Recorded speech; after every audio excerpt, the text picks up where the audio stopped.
Over the years, we have had overpowered perks, terrible add-ons, insane add-ons that are so broken, DBD needed to nerf them, and much more. Well, I'm going to go over 10 most overpowered perks from Dead by Daylight's history.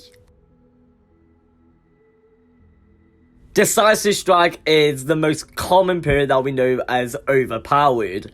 Well, it used to be. Nowadays, you barely see this perk, but back in 2018 to 2019, every single survivor was using this perk. You did not go one game without seeing Decisive Strike on any of the survivors' build. How come? Well, this was the following effect. If you are the Obsession, when you get picked up, you can hit a skill check and get off the Killer Grasp. How it technically was back in 2019 to 2020. But it was different because you had it on the first attempt. And if you weren't the Obsession, you only had to get to 35% of wiggle progression and then you would get the skill check. And that's how dribbling came a thing in DBD.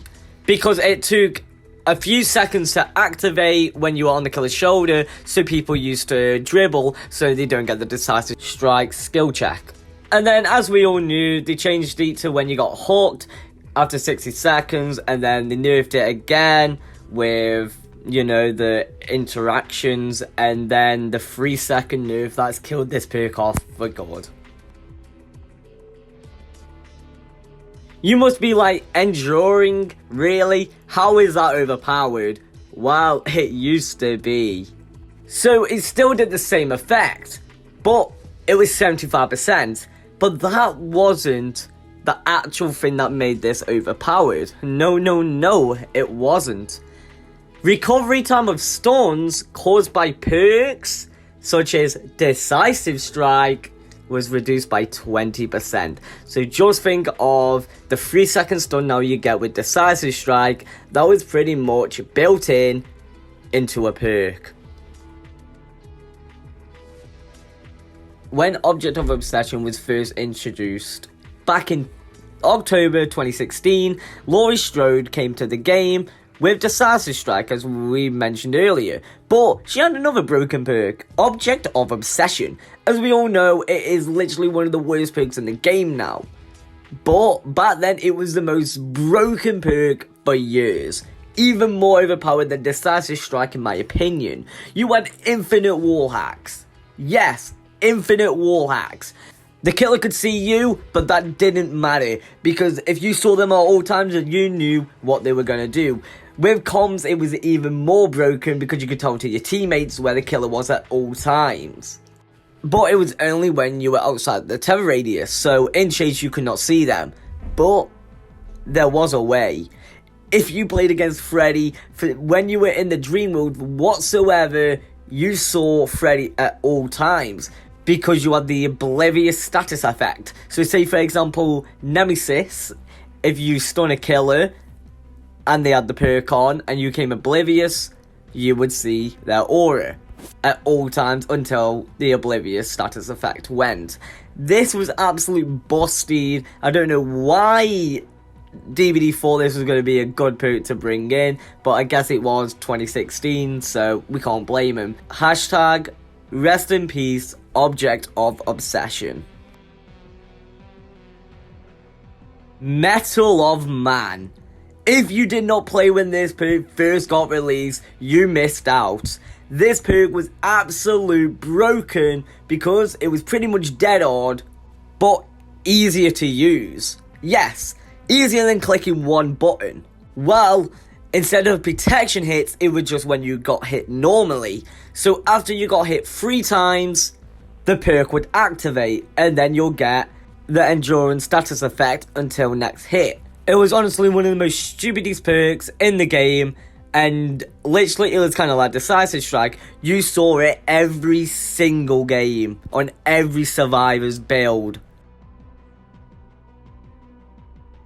When this perk got released, it didn't have the same effect right now. It had a completely different effect.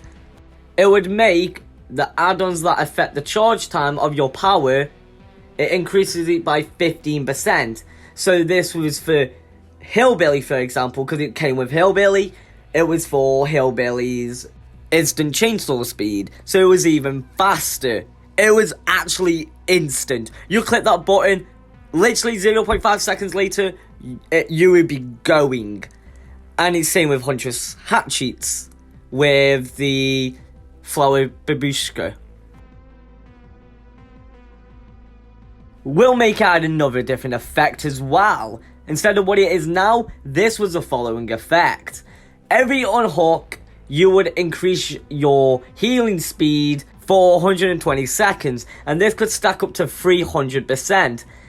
And it went really well with self-care. If you do not know, self-care was absolutely broken back in Behavior's past. Yes, it was literally the most broken bug in the game at one point. Sorry, I am rambling, going over onto self-care. I'll come to that at another point. But this made it literally where you could heal in 5 seconds. With self-care, that does over a minute now, you could heal in 5 seconds with Will Make It. Absolutely broken, no wonder they changed the perk. So I thought I may as well talk about self-care now because I did a little ramble earlier. Self-care was absolutely broken.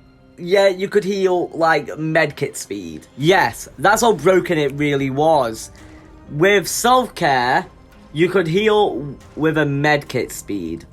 And we're talking about old medkit speed, not the new one that came out, what, last year was it now? Yeah, not that speed. The OG medkit speed. Good old balance landing. This is such a shame this got nerfed, but this is what it did. It did the same effect what it does now, but you could get the 75% stagger while exhausted. Yes, while exhausted, you could still get the added bonus of the 75% reduction. It was absolutely broken, and you could make a lot of infinites. Like, for example, Aaron, he did one on Hawkins when Hawkins got released with balance landing, and he abused the main room with balance landing. No one escapes death. Yes, this was kinda strong before the aura, but I'm not on about that. I'm on about when the perk got first released. So, once all the gens were powered, you got the insta-down effect, as we know now. But there was others as well. Cooldowns on successful and missed attacks are decreased by 8%, and your movement speed is increased by 5%. And there was never a hex totem. Save the best for last were completely different than what it is now.